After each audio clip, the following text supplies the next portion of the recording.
We provide you the platform to turn your dreams into reality. Give wings to your aspirations with KR Mangalam University.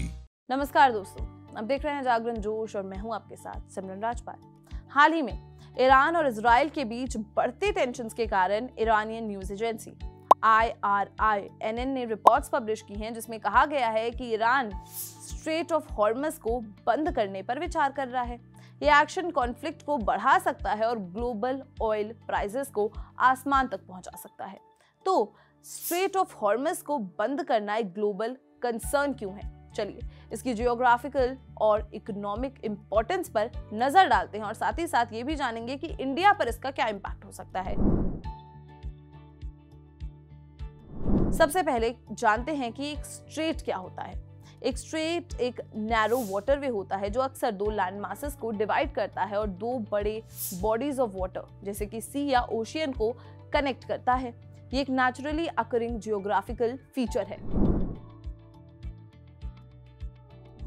Straight of हॉर्मस ओमन और Iran को अलग करता है और Persian gulf of ओमन और अरेबियन सी को कनेक्ट करता है। अपने हाई ऑयल फ्लो के कारण स्ट्रेट ऑफ हॉर्मस को दुनिया का सबसे सिग्निफिकेंट ऑयल चोक पॉइंट माना जाता है। ये स्ट्रेट पर्शियन गल्फ को गल्फ ऑफ ओमन और इंडियन ओशियन में अरेबियन सी से जोड़ता है। एक तरफ ईरान और दूसरी तरफ ओमन और यूनाइटेड अरब एमिरेट्स को अलग करता है।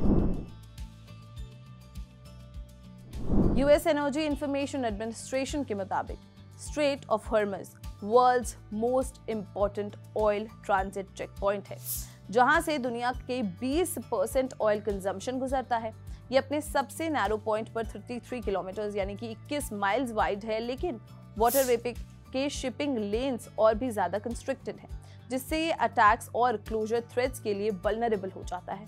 इंटरनेशनल एनर्जी एजेंसी IEA का अनुमान है कि 2023 में 20 मिलियन बैरल्स पर डे से ज्यादा क्रूड ऑयल और रिफाइंड प्रोडक्ट्स यानी दुनिया के टोटल ऑयल का लगभग 30% स्ट्रेट ऑफ हॉर्मस से गुजरा। इसका लगभग 70% ऐसा रहा जिसमें चाइना, इंडिया और जापान टॉप बेनिफिशियरीज रहे। भारत के क्रूड ऑयल इंपोर्ट्स पर इसका क्या असर होगा? ICRA रिसर्च फर्म के मुताबिक इराक, सऊदी अरेबिया, कुवैत और UAE से होने वाले क्रूड इंपोर्ट्स जो SOH यानी कि स्ट्रेट ऑफ हॉर्मस से होकर आते हैं, इंडिया के टोटल क्रूड इंपोर्ट्स का लगभग 45 to 50% है। और याद रखिए रशिया से भी 36% क्रूड ऑयल इंपोर्ट्स होते हैं फाइनेंशियल ईयर 2025 में।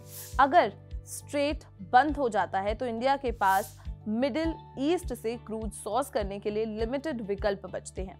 कुछ पाइपलाइंस हैं जो उनकी कैपेसिटी कम है। अगर कॉन्फ्लिक्ट बढ़ता है तो सप्लाई मिसमैच हो सकती है। कई एक्सपर्ट्स का कहना है कि क्रूड ऑयल की एवरेज प्राइसेस में हर $10 पर बैरल की बढ़ोतरी से इंडिया का net oil imports 13 to 14 billion dollars तक बढ़ सकता है और करंट अकाउंट डेफिसिट देश के GDP का 0.3% बढ़ सकता है।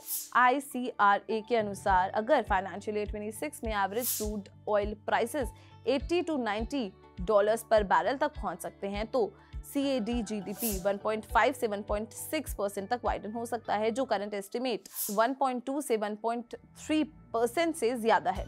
इसे USD INR पेयर पर दबाव पड़ेगा। क्रूड ऑयल प्राइसेस में हर 10% की बढ़ोतरी से WPI इन्फ्लेशन 80 से 90 BPS बेसिस पॉइंट्स बढ़ेगा और CPI इन्फ्लेशन में 20 से 30 BPS में बढ़ोतरी देखी जाएगी। ICRA का कहना है कि अगर क्रूड ऑयल प्राइसेस में लगातार बढ़ोतरी होती है तो इसका इंडिया के GDP ग्रोथ प्रोजेक्शंस जो 6.2% हैं पर भी असर पड़ेगा, जिसमें डाउनवर्ड रिविजन हो सकता है।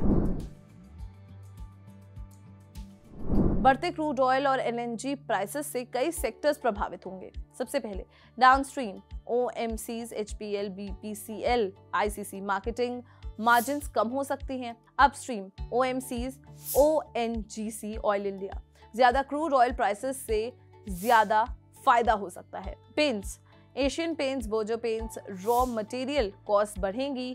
Petroleum based items types MRF, CEAT इसका असर टायर्स पर भी देखने मिल सकता है, जैसे कि MRF और CEAT। सिंथेटिक रबर जैसे रॉ मटेरियल को खर्चा बढ़ेगा। पावर सेक्टर में अगर बात करें LNG, GAIL, gas based power plants की कंजम्पटिवनेस कम होगी। सिटी गैस डिस्ट्रीब्यूशन की अगर बात करें तो कॉम्पिटिटिवनेस पर असर पड़ेगा। तो ये थी स्ट्रेट ऑफ हॉर्मस की इंपॉर्टेंस और इसके बंद होने के पॉसिबल इम्पैक्ट्स, खासकर भारत पर। ये एक ऐसा चेक पॉइंट है जो ग्लोबल एनर्जी सप्लाई चेन के लिए बहुत क्रूशियल है और इसकी कोई भी रुकावट पूरी दुनिया पर गहरा असर डाल सकती है। क्या इन्फॉर्मेशन आपको पहले से पता थी या नहीं, हमें कमेंट सेक्शन में जरूर बताएं और अगर ये वीडियो पसंद आई हो तो इसे लाइक और शेयर करना बिल्कुल भी ना भूलें। मिलते हैं अगले वीडियो में। नमस्कार।